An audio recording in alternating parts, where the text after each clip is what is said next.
Napa yang asem kecut. Wong arep lunga kok sarunge dicincingke dhuwur. Dipenerke rae ku mak brot. Menapa ngentut? Menawi nitik ambetipun menika ketingalipun bothok sembukan. Ngene tekan kene ambune. Sampun kendho ing manah nggih. Sampun kendho ing penggalih. Kanthi datengipun kawula lan datengipun Kala Bendana Cetha menawi Adipati Wahana sakmangke mapan wonten Pringgondani. Lajeng keparengipun Hyang jumbuh kalian pengendikanipun ingkang pamaning Ngastina kepengin nderek Sabiyantu ngenteng-entengi perkawis Bumi Tunggarana. Ingkang paman boten badhe negakaken menawi jengandika anak Prabu dados bebanten.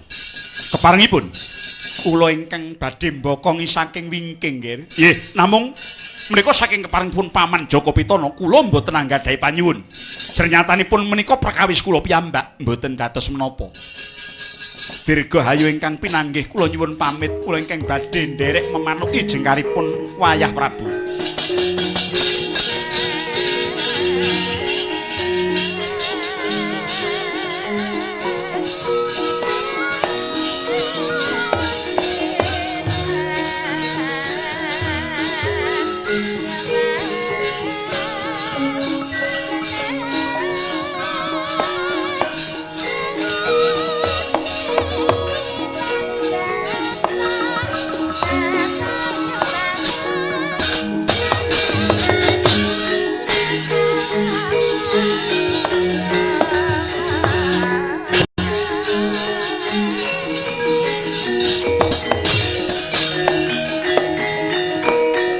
Somya pratangga windu wiyat amun-amun lir gumahampang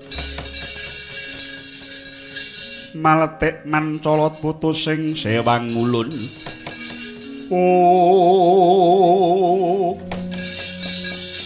jagat wasisaning Bathara Patih Pancatnyana lan wonten pangendika ingkang adhawuh sinuwun wis cetha perkara iki. Krik lampit brungkat kimpul gajah gelar singa barong budal menyang Pringgondani keparengipun anak Prabu kawanen bali yen ora gelem sereten Adipati Wahana aja nganti nyisi-sini praupan ingsun nggih ngestakaken dawuh keparengamit madal wasilan yayah griwa ya wonten dawuh kowe dadi sedulur Adipati Wahana ora bisa ngrampungi perkara aja takon dosamu. Nan ngestaken dawuh kepareng kula nyuwun pangestu. Duga-duga dikawa prayitna ngati-ati. Gas pantes bubana kang gantung seba panjenengan ngundur ngedaton. Nan nuwun inggih keparengamit madal wasilan. Lain kono to wau, pustitipun ing gati Sang Nata Prabu Bomarsa kondur manjing loka pusantara. Jengkar saking palenggan panyayah kablabaking toya bena.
para tebih papane nenggih ingkang asasana ing negari Pringgondani.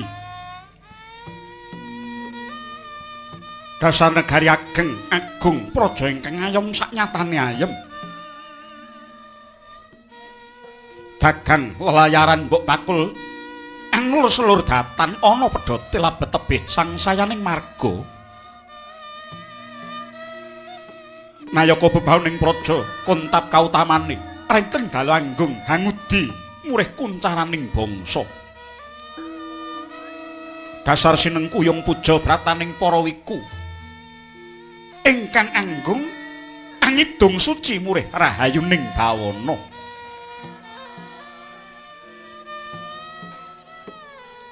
Hanyembuh kuncaraning asma Nalendra Muda ing Pringgondani Arya Gatotkaca ya Risang Arimbyat Maja Senaputra ya Pangeran Purbaya.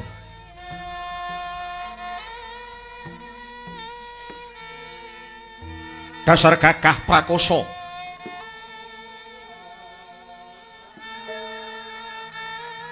taksih jejabang milawa sinaraya ing Jawata angisas angkara murka Nalendra Yaksa Prabu Pracona miwah Patih Segipu. Mila datan mokalamuning mangkanggung sinuyudan dening sagung kawulane lenggah mencorong tejane ingkang mungguing ayun lah menika warnane adipati ing Tunggarana ingkang asesilih sang Adipati Wahana wis sawetara lama dene romapan ing Pringgondani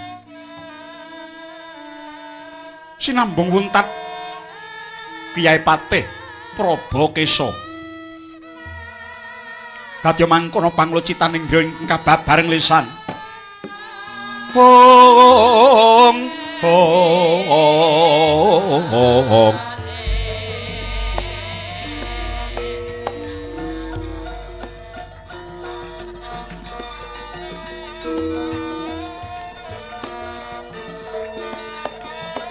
nyang lunging gadhong malengkung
langlenging griya mangu mangun kong kandhuan rimang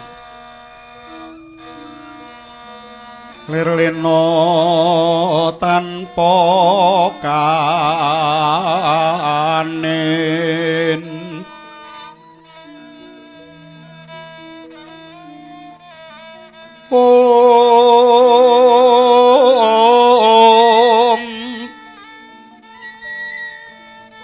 yen tan tulusa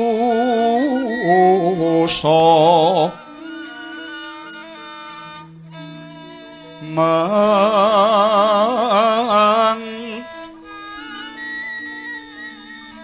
ko Sandyahutama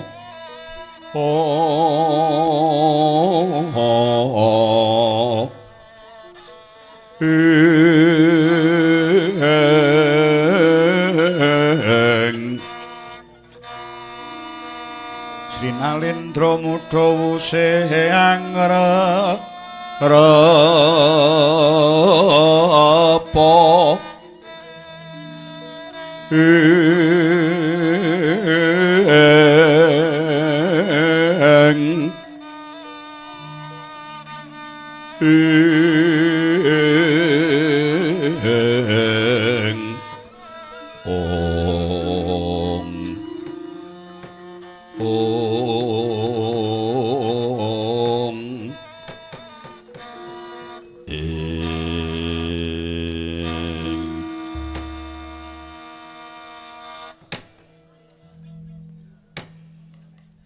Paman Probakesa, kula wonten dawuh nggih. Panjenipun kula rumaos pekewet dhateng Kakang Prabu Bama. Doh nyana cerak nyana dipun kinten Gatotkaca milik dhateng Kamukten Tunggarana. Mongko sak glugut pinara sapta babar pisan kula mboten darbe niat. Kula mboten gadah sedya badhe ngrebat kikis Tunggarana. Sedaya kula wawawit saking panyuwunipun Yayadipati Wahana piyambak ingkang mratelaken bilih miturut naluri sejarah bangsa Tunggarana menika tunggil darah kaliyan tiyang Pringgondani. Mila kanthi awrating manah kula lajeng utusan Paman Kala Bendana ngaturaken nawala kunjuk Kakang Prabu Trajutrisna. Ing pengangkah babagan menika Kakang Prabu Suteja badhe kula dherekaken sowan dhateng Wirata. Nyuwun dawuh paseksen saking Kanjeng Prabu Matswapati. Kados pundi adiling perkawis menika. Tunggarana kala wawestantun ke bawah Trajutrisna menapa wangsul dados wewengkon Pringgondani. Kados pundi paman pemanggih jengandika kula mundhut pamrayogi Paman Probakesa. Sinuwun netepi salokaning para pinter ingkang suraosipun yen gayuh bebener kudu kang adil. Nanging konsok balene yen to netepake pengadilan ya kudu adhedhasar bebener kang sejati. Rening perkawis Kadipaten Tunggarana menika mboten mijil saking karsa paduka anak Prabu nanging tuwuh saking bangsa Tunggarana piyambak. Mila paduka anggen mboten perlu ewet miwah pakewet dirgama sangga runggi. Menapa malih wekdal menika Adipati Wahana piyambak ugi dedunung wonten ing ngarsa paduka. Ingkang tegesipun paduka anak Prabu tetep resik babagan Tunggarana. Jalaran wonten seksi ingkang kiyat inggih menika Adipati Wahana. Kula nuwun inggih sinuwun keparenga kula munjuk atur. Ingkang dipun Wahana nyuwun kanthi sanget mugi paduka sinuwun Pringgondani keparenga nampi panyuwunipun bebrayan ageng ing Tunggarana ingkang kepengin manunggil kaliyan bangsa Pringgondani, kepengin ngayom wonten ing sandhap pada paduka Sang Prabu. Menapa to darunanipun teka makaten jalaran miturut dongeng jaman Kadipaten Tunggarana winengku dening tiyang sepuh kula Suwargi Prabu Kala Mestaka menika mboten kebawah negari Trajutrisna nanging kalebet wewengkon Pringgondani. Wondene ingkang renggani praja Pringgondani nalika semanten ingkang eyang Sawargi Prabu Trembaka. Lajeng menapa to sebabipun teka Tunggarana tumunten dados jajahan Trajutrisna menika? Kula mboten saged matur jalan nalika semanten kula tasih alit. Malah mbok bilih ing Pringgondani ngriki wonten setunggaling sentana tawi kawula ingkang sepuh ingkang ngalami jaman kuncaranipun Suwargi ingkang Eyang Prabu Trembaka. Mugi kawula kala wau katimbalana mbok menawi saged nyariosaken kanthi gamblang sejarah kikis Tunggarana sinuwun. Iri kata sang Gatotkaca kinun mabah karga suta tekapira Kresna. Parto manehar muji saktinira. Oh, Paman Probakesa, kula wonten dawuh. Apa ana pasibaning buta ingkang wis kladuk yuswa ingkang ngalami sugenge Kanjeng Hyang Trembaka wingi? Estanipun ingkang abdi pesisiran ingkang nami Dedya Sumber Katon menika ingkang rumiyin ngalami kuncaranipun ingkang eyang Prabu Tremboko nggih yen pancen mangkono mara gage timbal ana marak mangayun paman. Putra Pandhawa tata gati wisaya Indriyan sasara maruta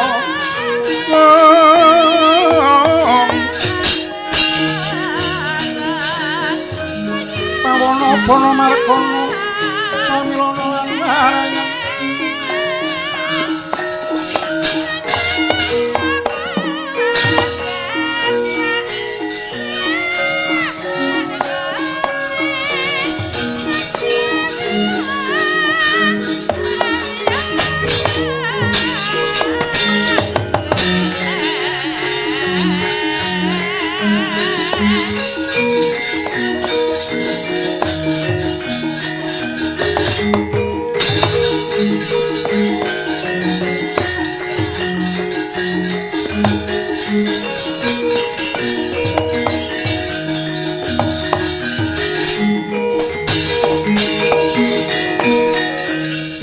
kang pala tumingal Prang sampo samya medali lir tatit wileting gada Dayawanggung manguncang nidi Amit pasang liman tabe sinabet telo duni dumaweng tawang tuwang Kula tinimbalan mangayun ingkang abdi pesisiran kula pun sumber katon ngaturaken pangabekti sinuwun. Tak tampa gawe gedhening atiku sumber katon. Aja kaget sun timbali marak mangayun. Wonten wigatos ingkang pundi sinuwun? Apa bener kowe mbiyen abdi kinasih dening swarga Kanjeng Hyang Prabu Tremboko? Nuwun inggih kasinggihan. Jaman suwita Kanjeng Hyang kowe diparingi pangkat lan klungguhan apa? Rumiyin pangkat kula nembe lurah. Kewajiban kula rumeksa sasana pustaka. Pangkatmu lurah pegaweanmu nunggu gedhong pustaka. Nuwun inggih kasinggihan. Yen ngono kowe ngerti mungguh sejarah Kadipaten Tunggorana sesambungane kelawan Pringgondani. Nggih. Kula gamblang sanget kowe ngertos Tunggorana kae bawah Pringgondani apa wewengkon Trajutrisna. Kadipaten Tunggorana menika cetha menawi wewengkon negari Pringgondani. Nanging nyatane dina iki Tunggorana banjur dadi jajahan Trajutrisna. Nalar-nalare kepiye? Mula bukane critakno sumber katon. Mekaten. Nalika negari Pringgondani menika dipunasta dening Kengeyang Suwargi Prabu Tremboko, Kadipaten Tunggorana wau tetepipun dados wewengkon Pringgondani. Nanging rene ingkang Eyang wau dahat ketungkul anggenipun meguru kawruh kasampurnan dhateng ingkang Eyang Suwargi Prabu Pandhu Dewanata ing Ngastina. Mila panjenenganipun boten patos migatosaken dhateng karahayoning negari. Usana wonten parang muka saking Trajutrisna ingkang jejuluk Prabu Bomantara. Parang muka kala wau nyerang negari Pringgondani wusana saged ngrebat wewengkon Tunggorana. Dados wiwit jaman adegipun Prabu Bomantara Kadipaten Tunggorana wau mlebet dados wewengkon Trajutrisna. Sareng gilir gumantosing jaman Prabu Bomantara ngraman dhateng Kayangan Suralaya. Dipun papakaken dening Bambang Suteja. Wusana Prabu Bomantara seda. Nalika semanten Bambang Siteja tumunten gumanti ratu wonten ing Trajutrisna jejuluk Prabu Boma Narakasura inggih ingkang raka sakmangke menika. Wonten ing negari Pringgondani saksurutipun ingkang Eyang lajeng tumurun dhateng ingkang Wa Suwarga Prabu Harimba. Salajengipun sakmangke paduka sinuwun ingkang jumeneng ratu. Mila sinuwun menawi dipun nurutaken sejarahipun pancen leres bilih Tunggorana menika bawah Pringgondani nanging dipun rebat dening Prabu Bomantara Ratu Trajutrisna ingkang rumiyin. Menika sejarahipun, nggih. Gunjang gancing langit kelap-kelap katon lir kincang ing alis risang maweh gandrung jagat dewa Bathara ning piye nggonku bakal bebelo menyang wong Tunggarana yen kabeh mau mung lambaran dongeng ora ana bukti kang nyata sumber katon lho mangke rumiyin kula saged matur mekaten jalaran kula ngertos buktinipun apa ana tandha bukti wonten nawala kekancingan serat kekancinganipun wonten nggih layang kekancingan perkara bumi Tunggarana ke bawah Pringgondani kuwi mau inggih saiki ana ngendi malah nalika jaman kula tasih pangkat lurah kejibah nenggo sasana pustaka gajekipun pepakem serat kekancingan bab wiyaring wewengkon Pringgondani wau dipun pundhut dening ingkang Eyang Matsuwapati lajeng kasimpen wonten ing negari Wirata wonten ngrika kaklempakaken kalian serat babat tanah Jawi sinebat pepakem pustaka Raja Purwa mila nggih menawi paduka anak Prabu kepareng badhe nakyenaken yektosipun babagan bumi Tunggarana kula aturi sowan dhateng Wirata wonten ngrika saged maos pustaka Raja Purwa kanthi gamblang jangkep sak gambaripun nggih nyata laruta sangking yudha sang guru kula yen tanhang utusa sang Sri yen ngono kaya ora kleru yen aku ngaturi Kakang Prabu Bama bakal tak derekake menyang Wirata prune ben tuntas perkara iki aja nganti ana daredah aja nganti ana rebutan kikis ing antaraning Gatotkaca lan Kakang Prabu Suteja.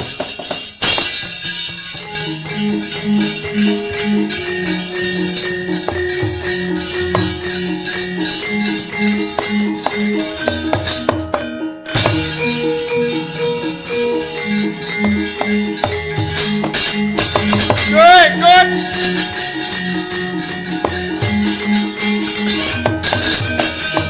Lah itu cilaka becit.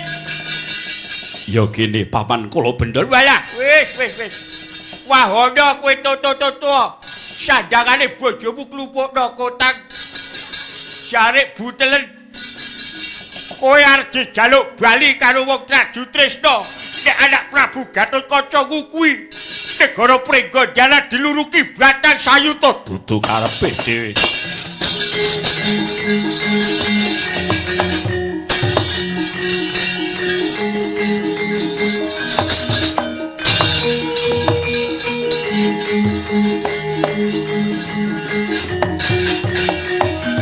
Sinuwun paduka sesembahan kula Raden Gatotkaca. Adipati Wahono kepiye? Rening punjering perkawis menika sanes paduka nanging jasad kula menawi wonten payo-payo ingkang andhatengi sampun ngantos nyenggol salira paduka ingkang sinuwun rebah badhe kula lampahi sauger kula tetep ngestu padha ngarsa paduka sinuwun. Wah yen pancen mangkono mangsa bodho perkara iki.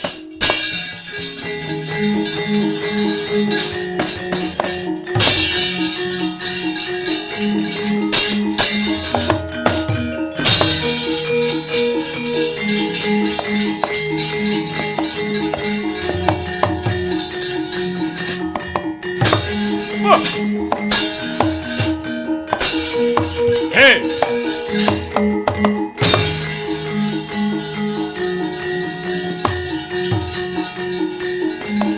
Oh! Oh! Oh!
Sejo nyaring mangsah nyoka giri lir praboto angwuh lawan atata caruh anggebro bantala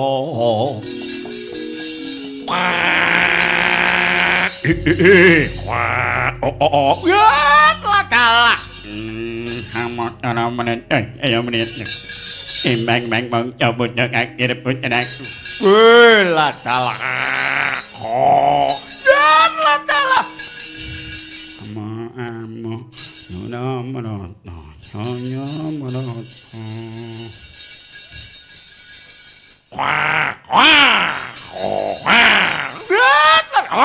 Ladalah. Enak mangin nak lak limpamu dah. Hak ning nak nonton jasmu.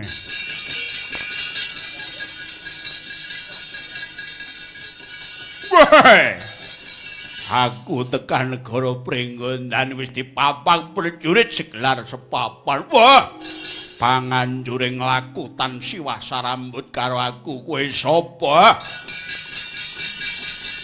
Takon marang aku Dedyakala Pralemba. Kowe sapa? Takon marang aku Dedyakala Gragalba. Aku rambut geni. Rambut genine aku.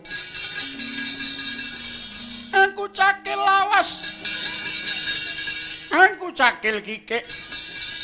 Aku nyok ngono dolah ngeti nak kuwi ndekmu tak todok biatukmu.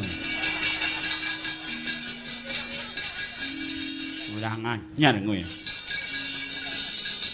Aku marang aku nyok ngono dolah ngeti kuwi ndekmu keprok taimu. Utot nerong iki aku, utot nerong aku. Utot nerong iki bener kuwi aku, sing tulen, sing asli kuwi. Sing asli aku, bojone Lasmini.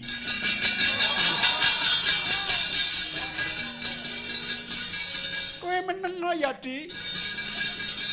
Kowe kalah kono Prada kowe brom. Saya iki buta rambut gini aja kemlinti gapite irenge. Ya men. Ayo Gragalba kowe duwe karep apa? Tanpa guang layang penantang ngebyuki batang sayula. Wah! Ndi Adipati Wahana tak bondo tangan tak krincung sikile. Tanggepe apa Adipati Wahana? Ayo kon rene. Wah, ini wong Raju Tresna kok golek suaka politik. Tak bondo tamane tak gawa menyang Kadipaten Raju Tresna bali nyang wewengkon Tunggarana kuwi Adibumi wewengkon Raju Tresna. Ayo tak jaluk Wahyu Cakraning Rat. Goblok kowe. Kaya ngono ngaku buta terong tulen. Goblok ing bener iki bojone Lasmini. Wah, ladalah. Anggep apa? Sang Adipati Wahana lenggah ana ing Pringgondan iki dadi tamuku. Kawilujenganing tamu. Slameting dayuh kudu diayomi dening wong Pringgondani. Wah, yen ngono ngethek seranggon. Pedak jempol gedhek antuk karo wong Tunggarana. Arep mbok blengket dadi siji karo Pringgondan. Entuk tak jaluk ora arek negaramu. Woi, ladalah ketandangan. Ampun cici-cici kroyok bareng dandal. Ayo. Mati tening aku kowe. Jata sindasmu. Suwekmu.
Wah.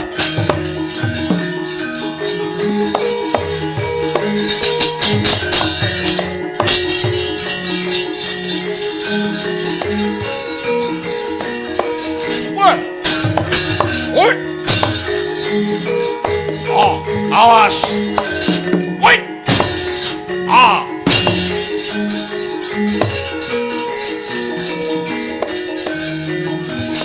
Woi. Wah.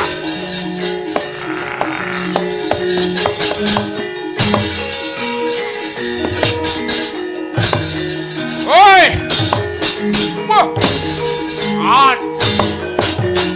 Wah. Wah. Wah.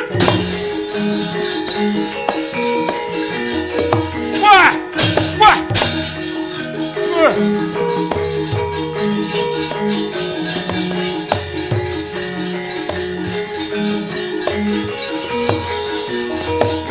Hey.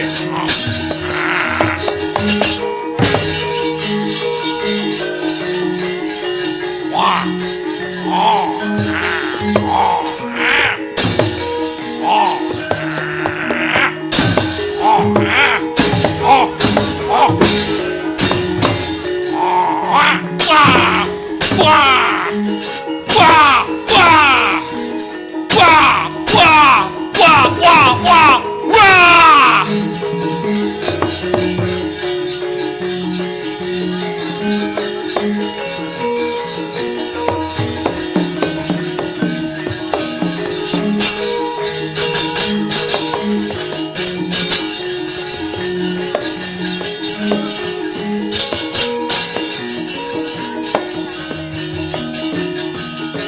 Out.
Mangulingan lima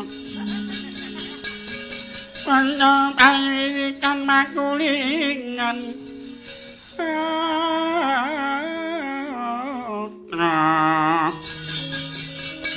Magulingan lima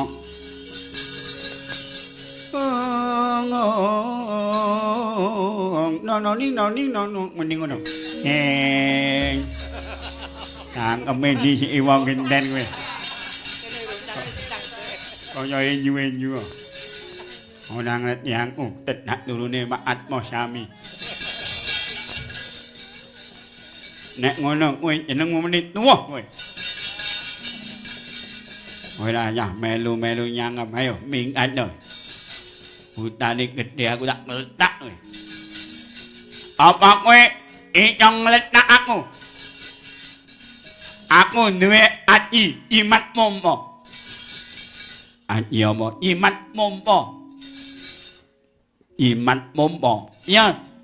Imat mompo. Lah iya imat mompo. Kuwi carane namakne piye? Ayo nggak bentuk mung nyuwe yang pompane dipajang led. Ngono ya. Aji imat mompo kenyon mocar kowe melendung weteng.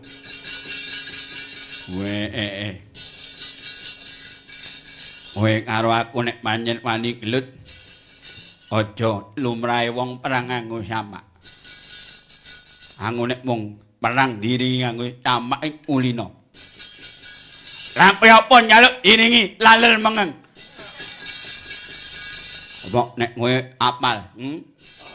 Wah, aku muto saka tanah cabrang tadutin nek mung ngendingan cara Jawa kecil nyekaklen.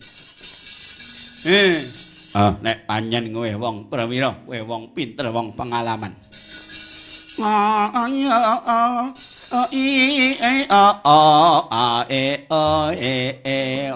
Gending apa iki? Wah, lha mutu iki gampang iki. Nani ngono kuwi. No. Mendat kuwi, mendat.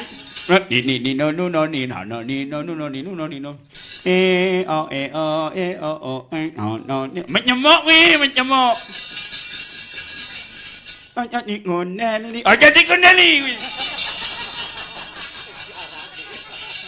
Nek ora gathuk.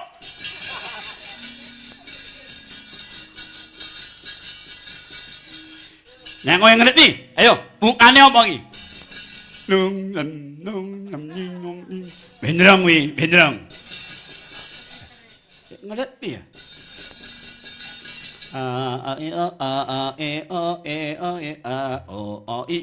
Titipati. Ngono buka ngono kuwi akeh banget.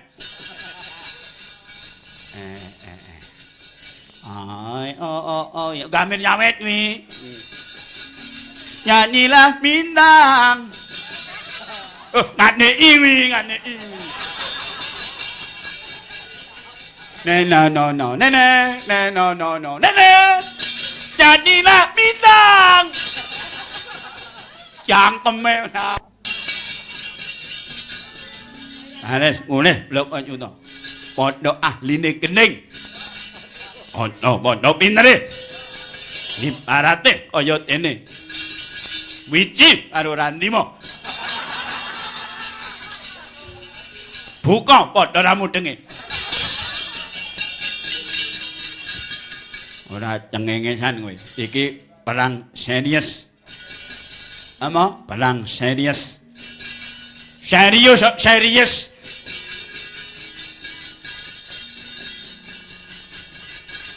Kowe nek ra gelem ngalak kekrek irungmu.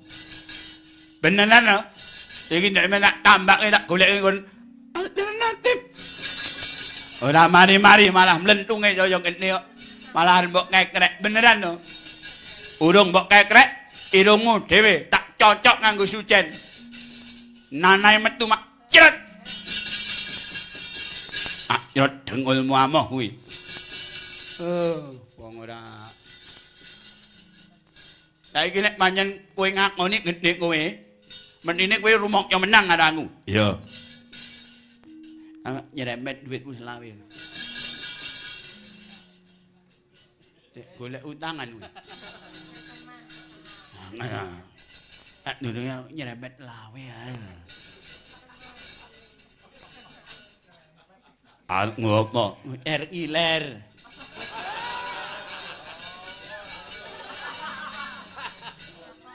Jare Pak Raji nganyarke nikah. Ora nggawa duit lawe. Ayo 5.000. 5.000 rene angkuran tahun duit-duit. Wah, aku wayang Prada kok ora nyableng duit. Jabang bayi ngaku bojone Lasmini. Yayi Lasmini doyan kaya wong kowe. Ngono gambare kok trima Nyapunmu kaya ngono. Dapurmu dhewe. Piye muni ya? Ya boleh rambut jadi. Rambut jadi ndasmu kuwi. Jangan matamu kuwi. Matamu dhewe.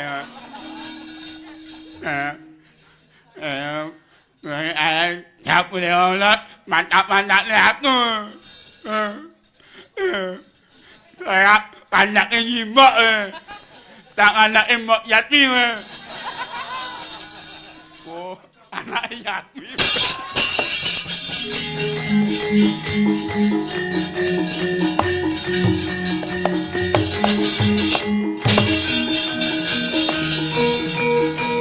Weh dah, siap bayi.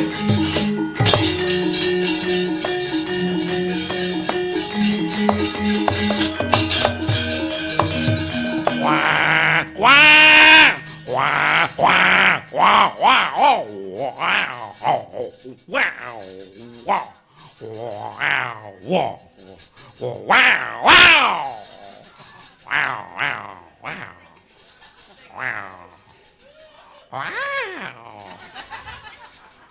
wow.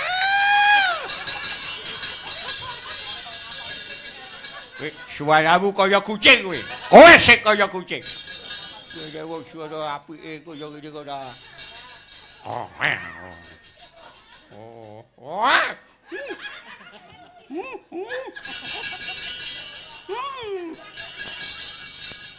Kowe iki jane buta gejek apa piye? Sing gejek iki kowe. Lah aku ki wayang aku dialog karo bojoku jane Pak iki saiki baguse ra ilo. Saya tambah umur kok saya bagus ngono. Nek walem karo tangga-tangga teparo. Ya kae. Wedi ora kowe? Tanggaku mbak teki. Ora nek wong lho kowe. Iki ambak ketoke rupane kaya kowe, ning aku ki sentana ngono. Apa rumah sawu aku galiuk kaya dapur kuwi. Kala bendana iki Pak Like ratune. Iki umbe. Lah aku ya umbe wiyana. Wawon wae ngono aku buta rupane kaya gembolo ngene. Gembolo ki apa? Gembolo itu gale kimpul kuwi. Ora aku ngerti gembolo. Wong kutha, wasine wong gunung pecit ngono. Aku wong kutha, sebab bayi. Aja dongi kete cangkemku. Iki sentana iki Pak Like Ratu Pringgojani kala bendana aku ki like. Wae aku duwe lek gendhek kaya ngono ku tak wakrek-warik cangkeme lho. Wong kaya ngono kok wakune like ratune. Apa kuwi? Ora mutu. Ora mutu.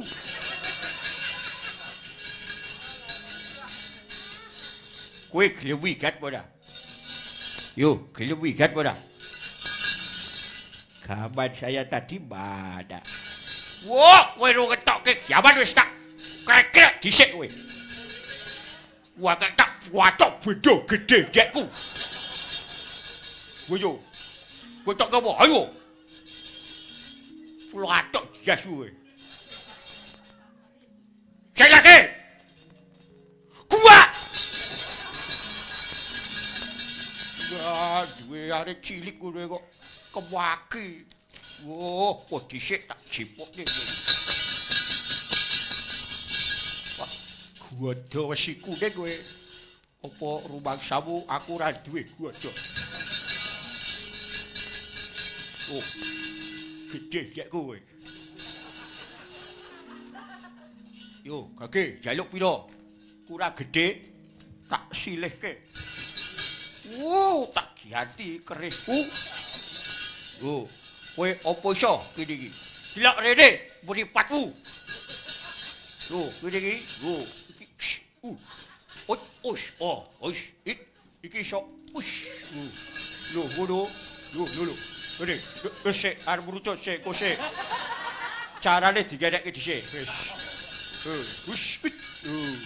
Kene iki ya terus iso wis. Lho ngono. Iso. Wow, mripate ra. Lho.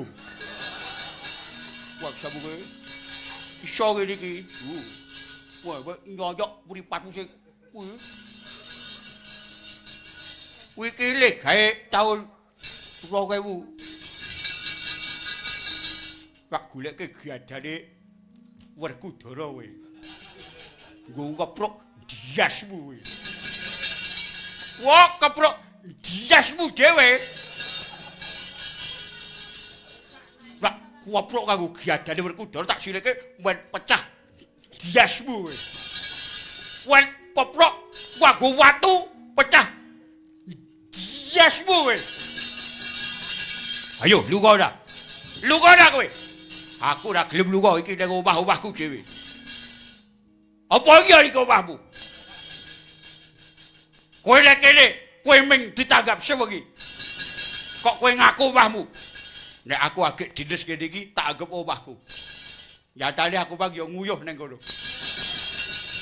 Sapa sing omahe tak uyuhi? Kuwi tak jenenge Desa Pamesingan. Wah, jenengane padha gendenge kowe kok. Ora. Arep apa kowe? Grandong. Grandong. Ora cah grandong. Ora. Oh, jar sini ra iso tutuk dias. Daduk tak ting. Guage.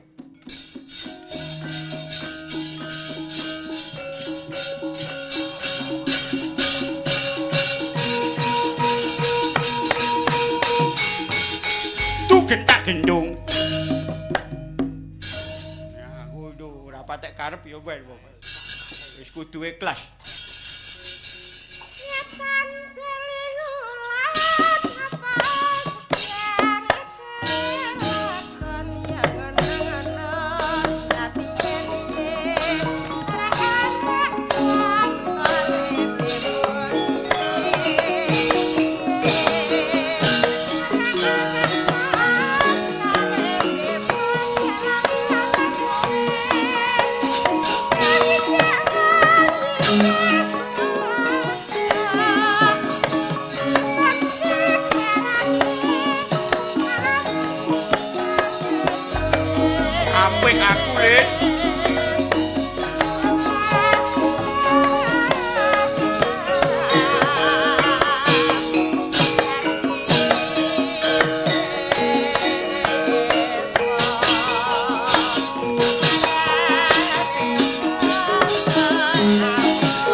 Tanpa ledek mentir wis kok ngono kuwi. Apa kuwi udu ledek mentir hudu? Kuwi ponakane. Wo layak kok rada ketempelan. Ayo bali dah. Wis. Dikapak-kapak no kudrating lelakon ora ono Galiuk mungsuh karo Galiuk. Aku tak njaluk pamit.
Astuna Sidam.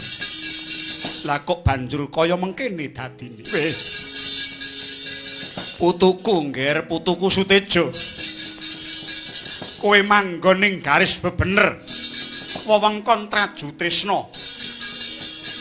Kudu mengkoni bawah Kadipaten Tunggarana. Aku eyangmu Sang Hyang Nagaraja tak biantu lho.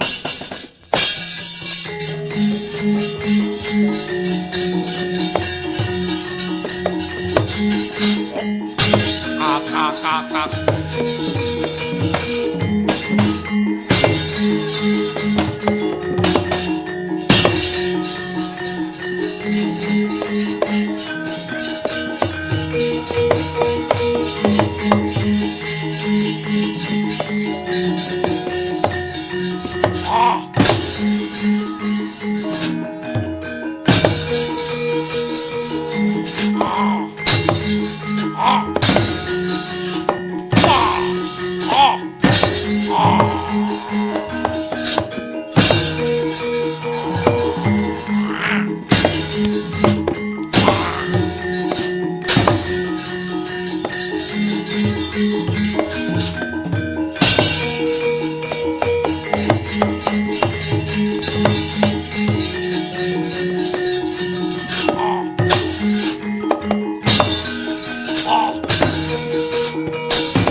Ana apa Gulup Antarja?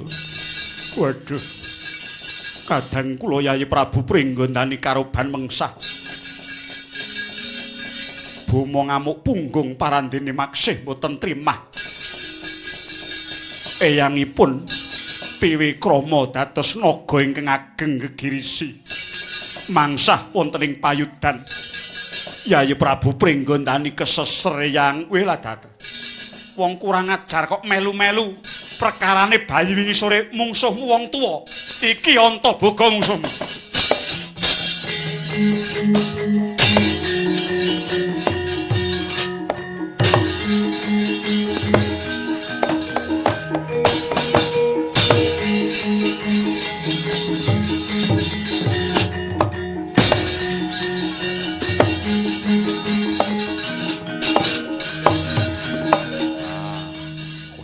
Apa Antaboga?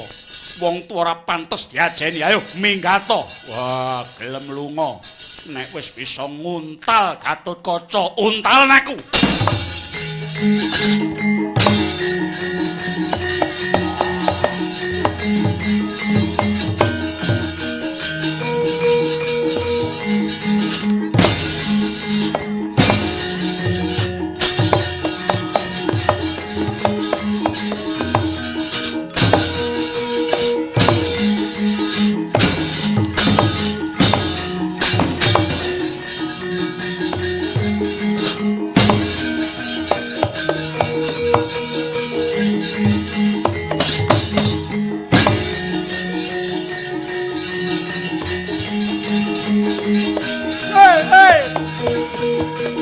Rampung.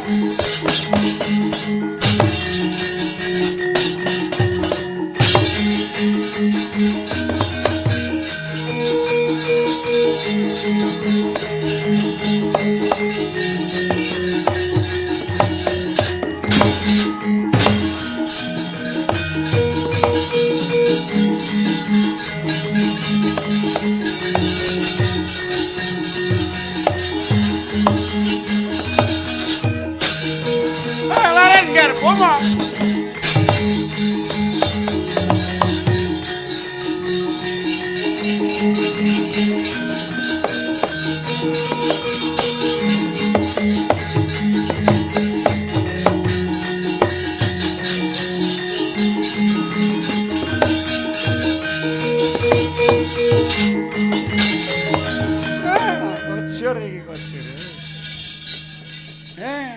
siji ngene wis geger kowe.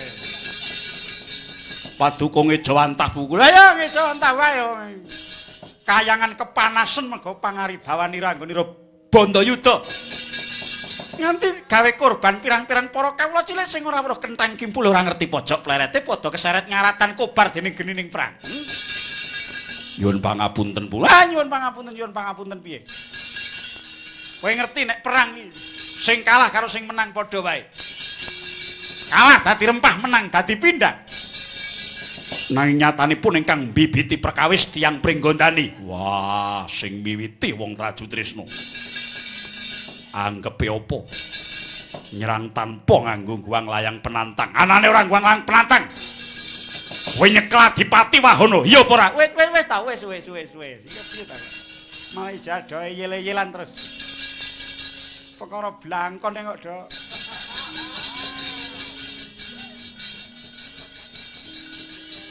Sinten ingkang boten serik manahipun? Kadipaten Tunggarana. Bumi ingkang loh, siti ingkang subur dados sumbering tirta patra. Negari Traju Trisna menika saged kuncara hatekipun wibawa mukti mulya inggih lapet saking sumbering tirta patra ingkang mijil saking Kadipaten Tunggarana. Ing menapa badhe dipun rebat kalian tiyang Pringgondani. Gembelo mestakane wani nyahak marang bumining Prabu Suteja. Wah, sing arep njaluk bumi Tunggarana kuwi sapa?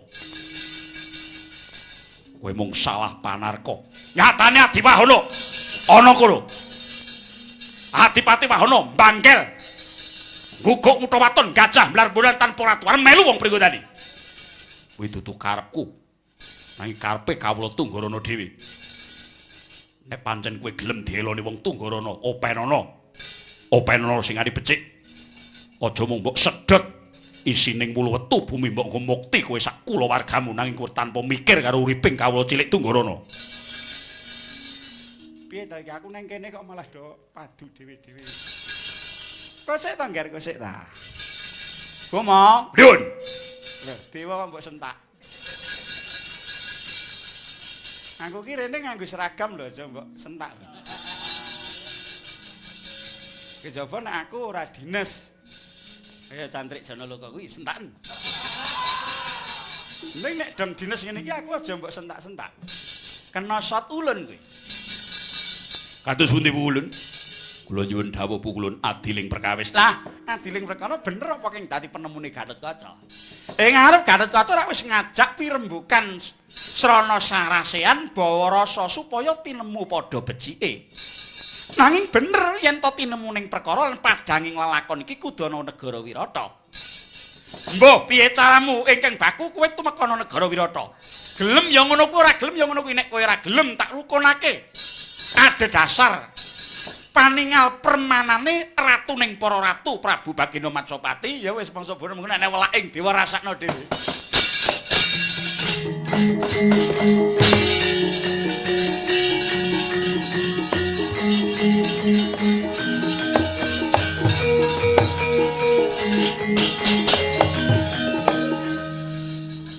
Kowe gugu dewa nyang negara Wirata. Wah, yen kowe ora dijak gelem ngrembug sarana bedamen. Tegese sing ngajak ora becik kuwi Kakang Boma dudu aku. Tekan jagat ngendi wae mesti bener wong Traju Trisna. Urung karuan. Urung karuan piye? Sing duwe wewengkon kuwi aku. Nanging nyatane kawulamu kabeh mlayu ning Pringgondani. Merga mbok sogoki kawulaku. Mbok okrok-okrok ben melu kowe. Wah, wong ora tata. Ayo, aja maju kowe, maju sak wong tuamu. Yen kowe ngakon aku ngadu sak wong tuaku, aku ora bakal kabutan. Nanging kowe yo ngajokno wong tuamu, ora mung wong tuaku. Tangga teparuku kabeh jak. Ayo oke-okean bolo. Endi sing akeh pasuksene, endi sing akeh balane ana Wirata. Mengko sing menang mesti aku le.